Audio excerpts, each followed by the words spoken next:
Boleh diceritain nggak sih Baik Kakak maupun Kak Bella ini gimana sih prosesnya bisa ikutan di menggapai kita? Kenapa mau ngambil? Iya. Kenapa mau? Karena emang aku lihat ceritanya bener-bener seru banget dan baru pertama kali banget aku ada series jalan ceritanya kayak gini. Dan untuk bisa ada di series ini pun kita melewati beberapa tahap ya kayak ada screen test, castingnya juga. Terus kalau misalnya udah pilih kita juga ada latihan dialog di sesi reading. Jadi emang nggak langsung bisa ada di series ini sih, peran di series ini. Jadi kita melalui tahap. Dan menurut aku ini juga ceritanya cukup menarik ya, karena di cerita ini pun aku memposisikan biasanya aku merasa aku diidolain sama teman-teman, tapi di sini posisinya aku yang mengidolakan seseorang yang menurut aku ini something new dan new experience buat aku. Ada kesulitan nggak sih waktu kan kamu kan di sini perannya kayak fans berat gitu Iya. namanya. Itu kesulitan nggak sih untuk jadi seorang fans gitu atau kamu? Menurut aku kesulitan pasti ada ya di setiap kita melakukan sesuatu, pasti ada kesulitannya. Sama di series ini juga, karena jujur Li, aku tuh tipikal bukan yang kayak ngefans sama sesuatu yang terlalu buku dan kayak fangirling banget gitu. Tapi di series ini ceritanya aku justru kebalikannya. Jadi di situ mungkin tantangannya aku harus punya feel itu juga, terus juga aku harus nonton Ikatan Cinta, aku juga harus tahu jalan ceritanya juga. Dan itu menurut aku challenging, tapi melakukan research-nya itu yang seru dan gimana caranya kita bisa berenang di dalam peran kita sendiri. Iya benar banget itu. Dan gak cuma peran Bella aja, tapi semua karakter juga punya challenge yang sama banget. Yang harus yang belum nonton Ikatan Cinta, yang benar-benar kita harus searching dulu gimana sih alur ceritanya, karena emang di beberapa persen tuh mengangkat dari Ikatan Cinta sinetronnya sendiri. Nah, melalui peran kalian berdua ini, peran masing-masing, pesan apa sih yang mau kalian sampaikan ke penonton? Pesan yang Oh, mau disampaikan oke, ke iya. penonton. Kalau misalkan dari aku sih pesannya mungkin, jadi di sini tuh Diva tuh orangnya bukan yang pesimistik gitu, dia tuh anaknya optimis banget dan dia tuh selalu mengejar apapun yang dia mau. Jadi menurut aku emang kita, kalau kita bermimpi, cobalah kalian beraksi. Jadi mimpi itu bakal tercapai kalau misalkan kita emang melakukan.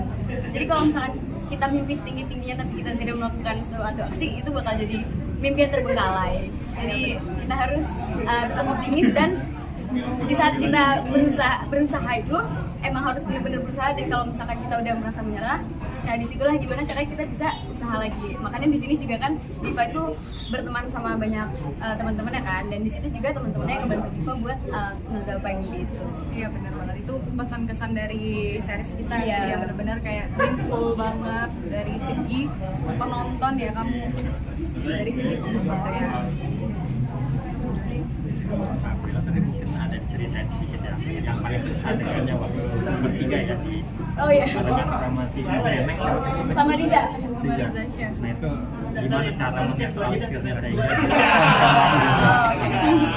Cara kita menetralisir pertama pasti kita, karena di dalam satu set itu tuh nggak ada sutradara, nggak ada director lah di dalam, karena kita si traveling yang di dalam mobil dan kita cuma bertiga.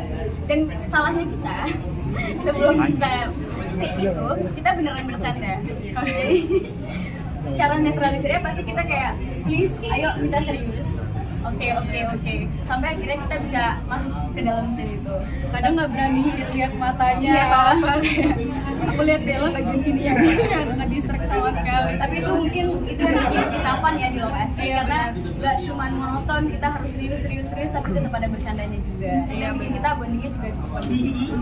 Berapa menit tuh sampai akhirnya bisa konsep Ya lumayan, sekitar 5-10 menit ya mungkin. kalau sutradara nggak ada waktu yang ngarahin bertiga. Oh kita dia tetap diarahin sama sutradara, tapi cuma pakai HT. Oh. Iya, jadi kita di dalam mobil dikasih HT, mereka bilang action, kita berdialog gitu. Kebalikannya pada satu adegan lain itu kan ada yang berantem besar ya. Nah itu justru kebalikannya, malah jadi diem-dieman kayak begitu. Iya, kalau misalkan kita lagi scene besar yang sekiranya itu emang kita harus nge-build emosi yang cukup banyak, itu biasanya kita emang di lokasi tuh kita sering banget sebelum take kita kita selalu reading. Jadi kan kita take-nya nggak makan waktu ya. Jadi kita selalu reading, dan di reading itu biasanya emosinya juga udah kebentuk. Jadi kita udah hafal dialog, kita juga emosinya udah kebentuk. Jadi pas di on set kita udah tinggal take. Jadi kita udah fokus. Nah pas sudah selesainya, biasanya kita untuk nurunin emosi nggak bisa langsung bercanda juga kan. Pasti kita butuh waktu sendiri dulu. Abis itu pas udah selesai. Jalannya itu Dan yang waktu itu sampai berantem kayak gitu butuh waktu berapa lama tuh normal? Itu mungkin setengah jam, 1 jam sampai kita yang benar-benar udah clear gitu. Karena itu menurut aku salah satu scene yang cukup berat, karena aku sampai berantem sama sahabatku pas SMP sendiri ceritanya. Aku sampai berantem sama Fahmi. Tunggu aja, pokoknya itu menurut aku itu seru banget. Untuk chemistry-nya sama Fariza kan Untuk syuting kita 1 bulan ya. Di Jakarta. Syuting ada yang di Jakarta, paling jauh kita syuting di Puncak. kan kamu ada scene bareng Riza ya sama dipasangin sama Riza. Nah itu gimana sih cara bangun chemistry-nya sama Riza sendiri? Ya balik lagi ya, kalau misalkan di depan layar sama di belakang layar pasti kita tuh sebetulnya 180 derajat berbeda ya. Jadi kalau misalkan di belakang layarnya yang paling banyak kita lakuin adalah ngobrol pastinya, terus juga kita bangun karakter masing-masing sampai kita punya feel gitu loh. Jadi di set itu aku bukan Bella dan dia juga bukan Riza, tapi di belakang set kita Bella dan Riza, dan di situ kita pasti ngebangunnya pertama pasti kita banyak ngobrol, terus juga kita kalau di lokasi emang ngumpulnya bareng sih, mau kayak misalkan salah satu kan ceritanya kan enemy aku kan, di sini kita nggak akur, tapi di lokasi kita akur banget. Jadi gitu, jadi kita bangun chemistry-nya pertama dari reading, terus juga kita di lokasi emang bener gitu ya. Nah kamu kan di sini perannya sebagai fans ya. Nah bagi kamu sendiri arti fans itu apa? Buat aku sendiri fans itu segalanya, karena kalau misalkan nggak ada fans nggak bakal juga sih aku bisa sampai di titik ini, karena mereka tuh yang bener-bener motivasi aku dari nol banget, dari aku gak ada apa-apa, kayak aku belum dikenal siapa-siapa sampai sekarang dikenal banyak orang, itu juga karena mereka. Dan menurut aku fans tuh setia ya, dia setia, bener-bener selalu ada, terus mereka tuh selalu ngebelain idolanya. Jadi sebagai idola mungkin aku harus menunjukkan sesuatu yang baik, jadi biar bisa menjaga mereka dan juga menjaga diri aku sendiri gitu. Pokoknya fans itu menurut aku penting banget dan udah kayak keluarga sendiri. Ada pengalaman, ada fans fanatik gitu yang sampai ngapain gitu? Oke, kalau fans fanatik menurut aku pasti ada ya, kayak, tapi aku seneng sih punya fans yang kayak gitu karena mereka tuh real gitu, dan dari mereka aku belajar untuk aku sampein di series ini. Jadi ceritanya Diva tuh di sini rajin banget ke lokasi, itu hampir setiap hari dia pulang kuliah dia ke lokasi syuting, dan emang bener fans-fans itu juga sering kayak gitu. Di saat aku syuting mereka datengin aku ke lokasi, terus mereka tuh salah satu support system menurut aku. Di saat aku capek terus mereka ada tuh, aku ngerasa jadi disayang gitu, jadi aku semakin semangat. Terus kalau aku lagi down juga mereka ngerti.